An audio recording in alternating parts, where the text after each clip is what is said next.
maybe when you've been working, you actually have a view that looks like this. This is a similar format, but obviously visually different.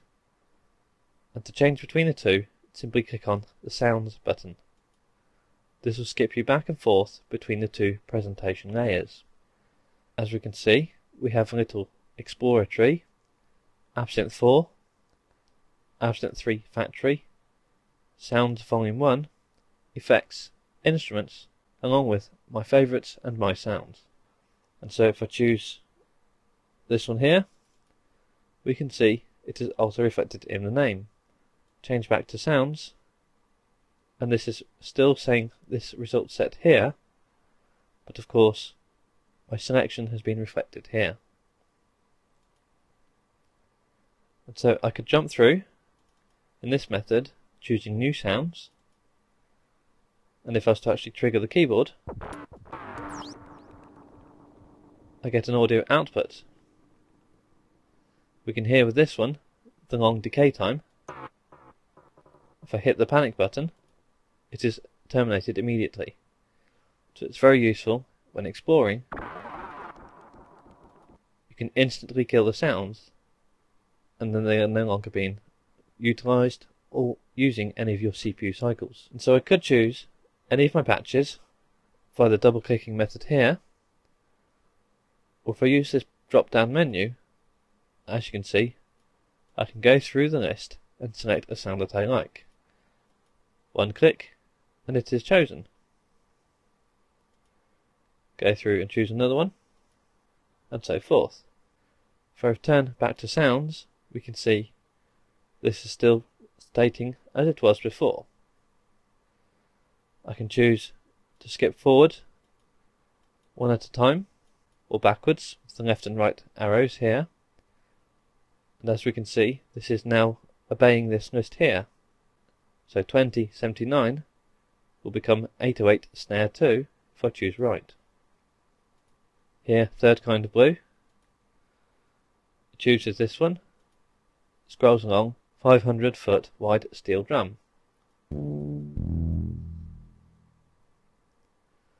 So we can see that the left and right will obey whatever display we have here, and the list here will also represent what we have on our screen.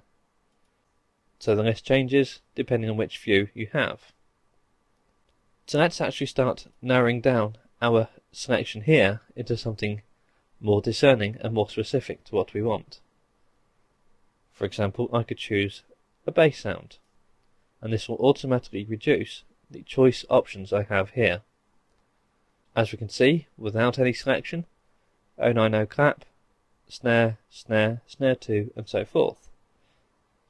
We can also see it is presented here. If I choose bass, the snare choices and the clap choices have gone,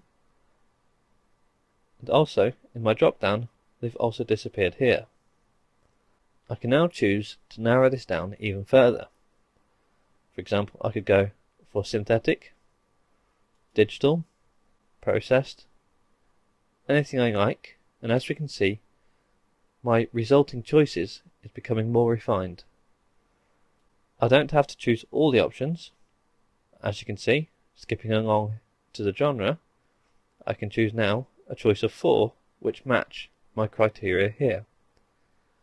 Take off processed, I get another one.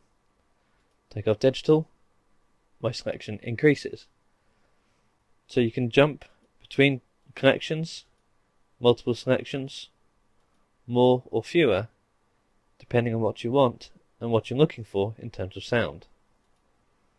The more specific you are, the more refined and limited your results search will become. So as we can see, under bass, I have no sounds that match techno, electro, industrial, dance and trance all together. Take down to just dance and trance, we can see a collection set. My drop down list also represents the result set here, and so I could choose any of these, and this should give me a sound that is appropriate to the styles I have selected. As we can hear, definitely some sort of bass sound. If If I change now to say a soundscape, I'll go for a pad sound, so long and sustaining.